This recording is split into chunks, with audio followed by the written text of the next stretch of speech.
Hello friends, welcome back to my YouTube channel. आज के इस वीडियो में हम डिस्कस करने वाले हैं इनडायरेक्ट यूटिलिटी फंक्शन, जो MEC 101 इग्नू के एग्जाम में एक बहुत ही इंपॉर्टेंट टॉपिक है जो बहुत फ्रिक्वेंटली आता है।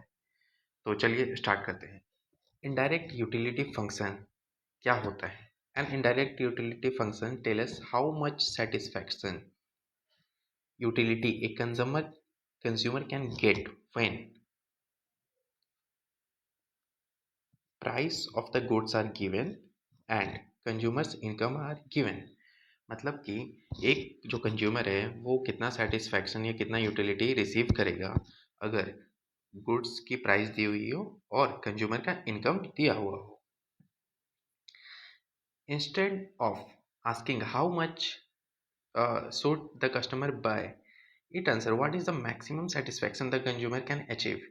मतलब इनडायरेक्ट यूटिलिटी फंक्शन हमें ये बताती है कि कंज्यूमर कितना खरीद रहा है वो नहीं, बल्कि एक कंज्यूमर कितना सेटिस्फैक्शन रिसीव कर रहा है। सिंपल मीनिंग अगर हम इसका देखें तो सिंपल मीनिंग क्या होता है? Normally utility depends on quantity of goods consumed. मतलब जो यूटिलिटी है वो कितना गुड्स का क्वांटिटी कंज्यूम किया एक कंज्यूमर ने, उस पर डिपेंड करता है। But in real life consumers face price and income. But in reality जो प्राइस है और जो इनकम है वो दो वेरिएबल के ऊपर डिपेंड करता है कि कंज्यूमर कितना सेटिस्फैक्शन या कितना यूटिलिटी ले रहा है। The indirect utility function shows the highest possible utility। मतलब इनडायरेक्ट यूटिलिटी फंक्शन हमें क्या बताता है? हाईएस्ट पॉसिबल यूटिलिटी एक consumer can reach after choosing the best combination goods with in their budget. मतलब कि बेस्ट कॉम्बिनेशन जो उनके बजट में हो उसका यूज करके वो कितना हाईएस्ट पॉसिबल यूटिलिटी या पॉसिबल सेटिस्फैक्शन अचीव कर सकते हैं।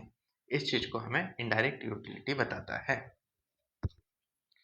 Form of indirect utility function. Indirect utility function का फॉर्मूला क्या होता है? V P M. यानी कि यहाँ पे जो वी है ये है मैक्सिमम हमारा यूटिलिटी, पी है प्राइस ऑफ गुड्स और एम है income of the consumer. Income of the consumer और प्राइस ऑफ द गुड्स ये दो ऐसे एलिमेंट हैं जिसके ऊपर इनडायरेक्ट यूटिलिटी फंक्शन पूरा मूव करता है। In simple words, indirect utility function shows the maximum happiness a consumer can get when price and income are fixed। मतलब कि मैक्सिमम हैप्पीनेस जो है वो क्या होगी कंज्यूमर की जब प्राइस और इनकम दोनों ही फिक्स हो। ठीक है। इसके बाद है अपना why it is called indirect. ये यूटिलिटी फंक्शन को इनडायरेक्ट क्यों कहा जाता है, इस चीज के ऊपर हम बात करते हैं। Because utility is not directly written in term of quantity. क्योंकि यहाँ पे इनडायरेक्ट यूटिलिटी फंक्शन में अगर आप देखोगे तो यूटिलिटी डायरेक्टली नहीं लिखा हुआ है इन टर्म ऑफ क्वांटिटी। ये किसके ऊपर डिपेंड है? प्राइस और income of consumer. Quantities are first optimally chosen using the price and income. Utility is then indirectly expressed using price and income. मतलब पहला जो कंपोनेंट होता है इनडायरेक्ट यूटिलिटी फंक्शन में वो क्या है? Price and income. फिर सेकंड जो उससे यूटिलिटी निकलती है उसको इनडायरेक्टली ऐड किया जाता है यूटिलिटी और प्राइस इनकम के साथ, तो इसलिए इनडायरेक्ट यूटिलिटी फंक्शन नाम है इसका। अब इस थ्योरी का की इंस्टीट्यूशन यानी कि की टेक अवेज क्या है? इसमें बोला गया है कि अगर हायर इनकम है यूटिलिटी हायर होगी, लोअर प्राइस है तो यूटिलिटी हायर होगी, अगर हायर प्राइस है तो यूटिलिटी लोअर होगी। यानी इनडायरेक्ट यूटिलिटी फंक्शन हमें ये बताता है कि किसी कंज्यूमर का इनकम अगर हायर है तो उसका यूटिलिटी भी हायर होगा। अगर उसका गुड्स का प्राइस लोअर है, ठीक है, तो उसको हम ज़्यादा खरीद सकते हैं तो हमारी यूटिलिटी हायर होगी। हायर प्राइस मतलब अगर किसी प्रोडक्ट का प्राइस हायर है तो हम उसको ज़्यादा नहीं खरीद पाएंगे तो हमारी यूटिलिटी क्या होगी? Lower. So the indirect utility function help us to understand how market changes affect consumer satisfaction।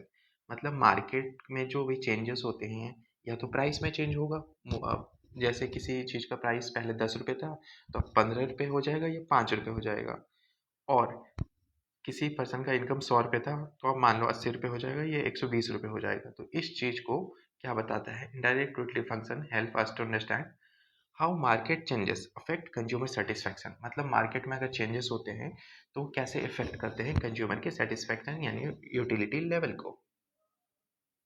Example, अब हम एक एग्जाम्पल देखते हैं। If income increases and price remain the same, मतलब अगर किसी पर्सन की इनकम पहले 100 थी और अब वो बढ़कर 200 हो गई है, ठीक है, और किसी प्रोडक्ट का पहले प्राइस था 50, अभी भी वो 50 ही है।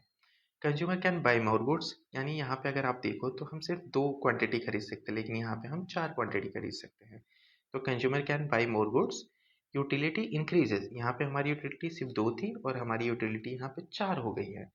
This increase in utility it captured by the indirect utility function, तो इसी चीज को इनडायरेक्ट यूटिलिटी फंक्शन के द्वारा दिखाया गया है। इन वन लाइन अगर हम सीधे शब्दों में बोले, an indirect utility function shows the maximum level of utility a consumer can achieve for given price of goods and income। Exam में हमको क्या कीवर्ड्स मेन है जो लिखने होते हैं।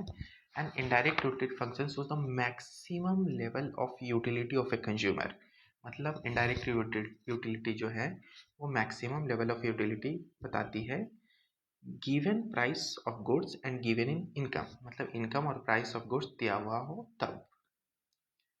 फिर इसके बाद हम एक numerical example of indirect utility function देखते हैं। मान assume a consumer consume two goods X and Y, दो तरीके के वो goods X and Y consume करता है। पहले हम देखते हैं यूटिलिटी इसमें, ठीक है। Given utility function you x, x यहाँ पे हो गया प्रोडक्ट का प्राइस, वाई हो गया income, X equal to 0.5, Y 0.5। Then given price and income, price of पे एक्स हो गया 2 और हमारी इनकम है 1, ठीक है।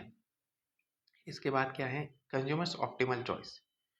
For a Cobb Douglas utility function the consumer spend half of income on X, spend half of income on Y. So expenditure जो होगी वो इनकम हमारी टोटल यहाँ पे 100 रुपये है, ठीक है।